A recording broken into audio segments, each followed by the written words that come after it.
Sir, unahin ko po muna dahil ito yung pinag-uusapan ngayon. Marami tayong naririnig na mga opinion, lalo na ng mga legal luminaries. Yung pinalabas na ruling ng Supreme Court na nagsasabi na unconstitutional itong impeachment case laban kay BP Sara. Ito po ba inasahan nyo o ikinagulat nyo itong naging ruling na ito? Medyo kinagulat kasi hindi nga inaasahan. Pero kahit ano pa yung desisyon na lalabas, sa akin ito, opinion ko, kailangan igalang natin at sundin ang ruling ng Korte Suprema. Otherwise, ang biggest loser dito yung rule of law. Wala na tayong kikilalanin kasi kataas-taas ang hukuman na yan at unanimous yung decision, but that's beside the point. Ang sinasabi ko lang, pag nag-rule na ang Supreme Court, kailangang respetuhin natin at sundin natin. So sir, wala pong choice yung Senate kung hindi igalang ito, hindi po option yung wag niyong sundin. Kasi ang sabi ng iba, kapag daw sinunod, parang i-give up o isinurrender ng Senate yung inyong sole authority, sole power to try and decide sa isang impeachment case. Collegial body ng Senado, dadaanin niya sa, kung merong magsasuggest, magmo-motion na ituloy, pagbobotohan yan. At kung ano yung mananaig na majority decision, yun din ang susundin. Sa aking parte, kung yun ang magiging desisyon ng mayorya, ng karamihan o yung majority ng aking mga kasamahan, susunodin ako na ituloy yung impeachment trial. Pero sa akin lang, mag-express ako, magbobotohan, maliwanag yung aking magiging boto, igalang natin ang ruling, ang desisyon ng Korte Suprema.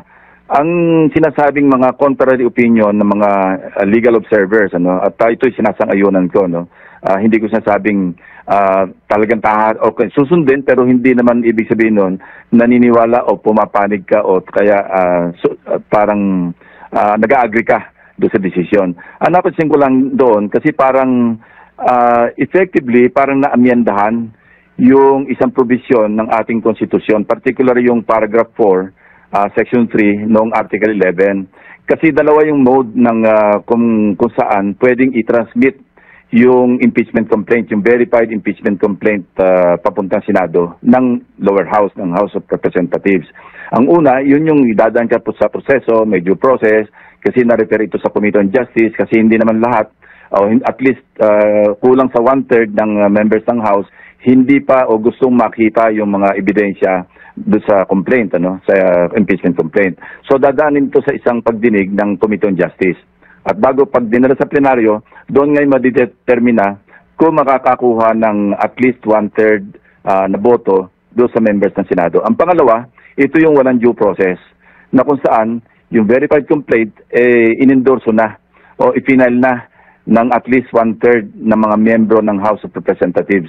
Tuloy-tuloy ito, ipapadala na nila kasi verified complaint at ito'y sinang-ayunan ng at least 1/3. Itatransmit na ito sa Senado bilang yun na yung impeachment complaint, magko-constitute ng articles of impeachment. At yung Senado naman, ito yung sinasabi mo kanina, Sally, na walang choice kundi shall forthwith proceed. Yun na yun.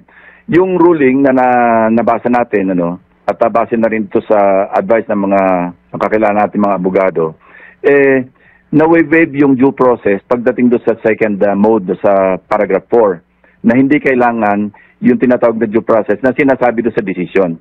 So parang hindi na na-qualify yung portion na yon na kung saan, kung at least 1/3 na, wala na yung pagdinig na kailangan marinig mo pa yung panig ng sinasakdal, wala na yon. Kasi nga maliwanag naman sa paragraph 4 sa section 3 ng article 11. Doon sa una, pasok yon. Ngayon, yung sa 1-year bar rule, yon, wala akong masabi doon. Kasi sa pananaw ng Korte Suprema na violate yung 1-year bar rule, okay yun. Pero yung sa portion lang na sinabing kailangan magkaroon ng due process, marinig yung sinasakdal, sa paragraph 4, wala kang makita doon na kailangan yon. Yun lang aking observation at aking sabihin na natin komentaryo. Pero ang bottom line, para sa akin, kung magbubutuhan kami, ngayon pa lang, sasabihin ko na ang boto ko, sumunod tayo sa desisyon, sa ruling ng Korte Suprema.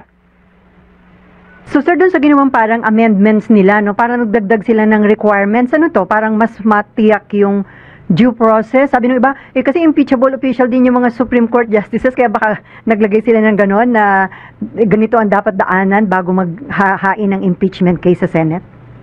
Ayoko naman mag-cast ng aspersion o do sa motibo Mhm. ng 12 magistrates na bumoto para ibasura at i-declare na unconstitutional. Mhm. Ang sa akin lang, simple lang naman yung language ng paragraph 4. Mhm. Pero yon parang na isa-isang tabi. So, sinabi ko nga, parang effectively, na-amendahan yung provision ng ating Constitution. Remember, hindi lamang yun ayon sa impeachment rules, Mhm. Constitution mismo yun, provision, Article 11, Section 3, Paragraph 4.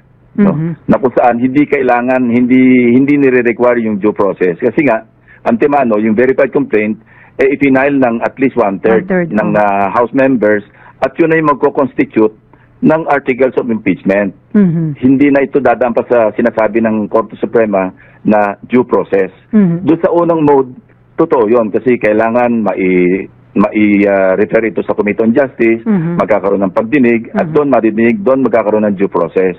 Pero meron niyang parang yung provision na parang Bicol Express, na yung ginawa kay ERAP, hindi ba? Opo, Yung, although nagkaroon din ng pagdinig yung sa, sa Committee on Justice noon, Mhm. pero hindi nasunod yung Committee on Justice na fast break, Mhm. na pagkatapos ng opening prayer ng speaker, si Manny Villar noon, Mhm. dire-diretso ipinadala sa Senado. Parang Of course, shortcut. doon, wala naman kasi nag-question noon, kaya walang ruling ang Korte Suprema. Mhm. So, yun. Yung iba naman, sinasabi nila, nangyari na ito nung panahon ni Chief Justice Corona, Mhm. na nag-issue ng tiaro. Hindi ko sigurado yun, hindi kulang ako sa knowledge ng facts, pero sinasabi, may tiaro. Pero hindi ito sinunod ng presiding officer. Mhm. Tuloy-tuloy kami na nagsagawa ng trial bilang impeachment court. Oh, kaya may ilang senador, may isang senador ako narinig na dahil sui generis itong ang parang mandato ng Senate para magsagawa ng impeachment, parang pwede daw ituloy, pwedeng parang hindi sundin itong naging ruling ng Korte Suprema. Pero para sa inyo, sir, kung magkakaroon ng botohan, magiging boto nyo ay sundin yung naging ruling ng Korte Suprema. Oo, kasi ang biggest loser dyan, pag hindi sinunod yung ruling ng Korte Suprema, yung rule of law.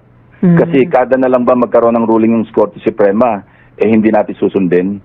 Or isa sa isang tabi natin, hindi, may sarili kaming pananaw dyan, hindi namin susundin yan. Medyo magkakagulo tayo. Ano yun? Sabi ko nga, ang matatalo rito yung rule of law. Kailangan panaigin natin lagi ang rule of law.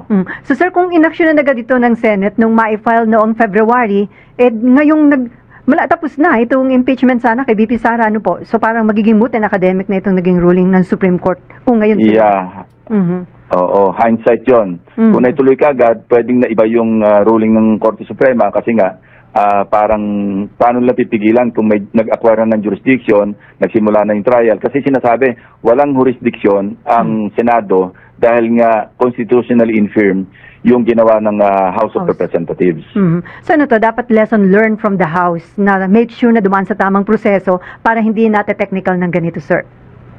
Hindi ko naman sinasabing mali yung ginawa ng House. Dahil ang sinunod nga nila, at least doon sa, I think sa 4 and 5, yung isang provision na kung saan hindi na dumaan sa due process. Kung hindi, yung verified complaint, ipinail ng at least 1/3. Actually, hindi lang 1/3 talagang marami. Sobra-sobra. Ang nagpirma doon para yun na yung nag-constitute ng articles of impeachment na na-transmit sa Senado.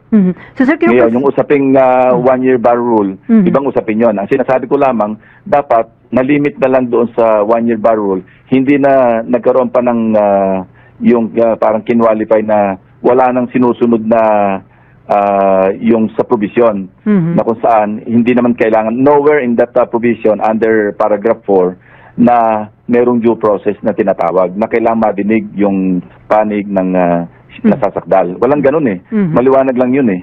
Na pag i-final nung at least 1/3, yun na yung articles of impeachment and the Senate shall forthwith proceed.